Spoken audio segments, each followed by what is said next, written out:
mengatasi mesin berebet dan melakukan tes koil pada Honda CR-V. Kasus yang terjadi pada kendaraan CR-V ini adalah pemilik mengeluhkan bahwa tarikannya berebet dan terasa putaran mesinnya tidak stabil.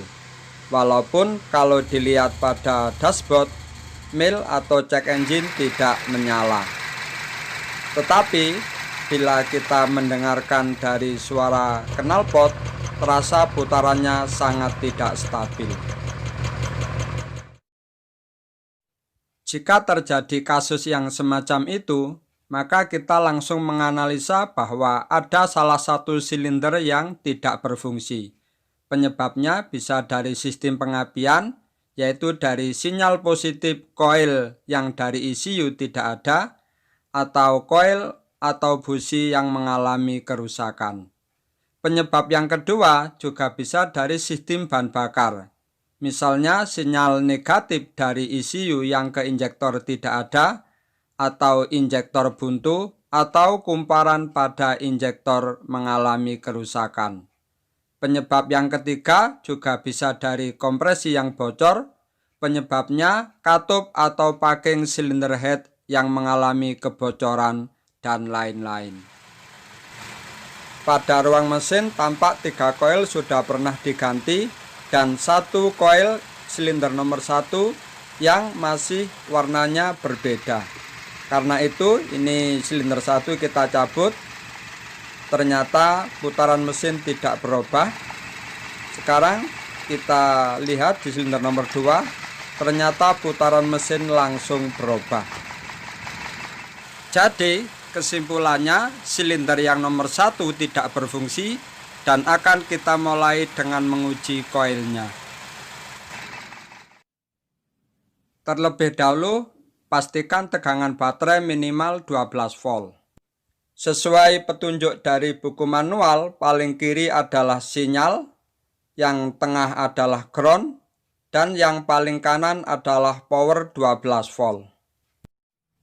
Oke, sekarang kita mulai pengujian. Kita taruh kabel yang warna merah untuk power, yang paling kanan, sedangkan yang tengah adalah ground, kita beri kabel warna coklat, sedangkan yang paling kiri yaitu sinyal dari ECU yang nanti kita hubungkan ke terminal positif baterai, kita beri kabel yang warna putih. Nah, yang ini nanti kita hubungkan dengan test lamp LED. Sekarang kita pasang kabel warna merah ke positif baterai dan coklat ke negatif baterai. Busi kita pasang pada koil. Tidak lupa pada bagian massa busi kita hubungkan dengan sebuah kabel yang kita hubungkan ke negatif baterai.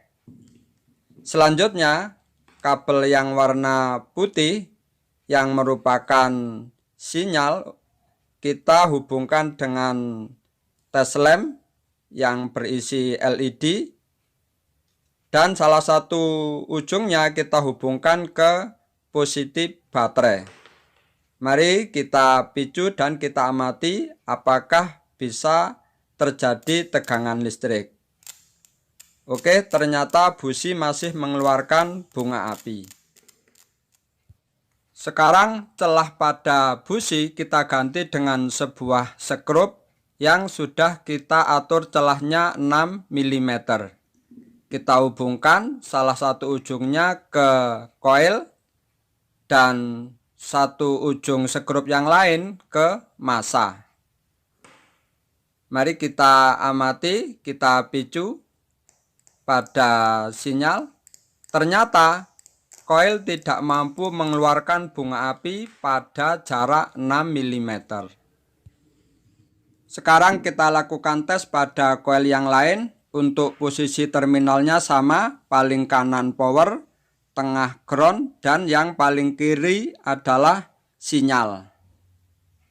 Berikutnya kita pasang sebuah kabel dari koil ke salah satu skrup yang sudah kita atur jaraknya. Sedangkan pada skrup yang lain kita hubungkan ke negatif baterai. Untuk sementara kita masih menggunakan jarak 6 mm. Sekarang kita picu dengan tes lem, nanti kita amati bersama-sama. Kita lihat ternyata koil mampu mengeluarkan bunga api pada jarak 6 mm. Selanjutnya, skrup kita mundurkan untuk kita membuat jarak sampai 15 mm. Kita lihat bersama-sama apakah mampu. Ternyata dengan jarak 15 mm, koil masih mampu meloncatkan bunga api, sehingga bisa dikatakan bahwa koil yang seperti ini masih baik. Oke, selanjutnya kita pasang koil yang baru. Kita kencangkan mur pengikatnya dan kita pasang kabel konektornya. Pastikan terdengar bunyi klik pada saat memasang. Sekarang kita start mesin. Ternyata mil menyala akibat pada saat mesin hidup tadi kabelnya kita lepas. Sekarang kita lakukan reset. Kebetulan CR-V ini masih generasi lama, jadi resetnya masih bisa dengan melepas kabel minus baterai. Setelah itu kita pasang kembali dan jangan lupa kita kencangkan mur pengikatnya. Sekarang kita start. Sekarang kendaraan menjadi normal kembali, tidak berbet, dan pada saat kita gas RPM-nya pun juga bisa sampai pada 4000 RPM. Oke, kita gas perlahan-lahan.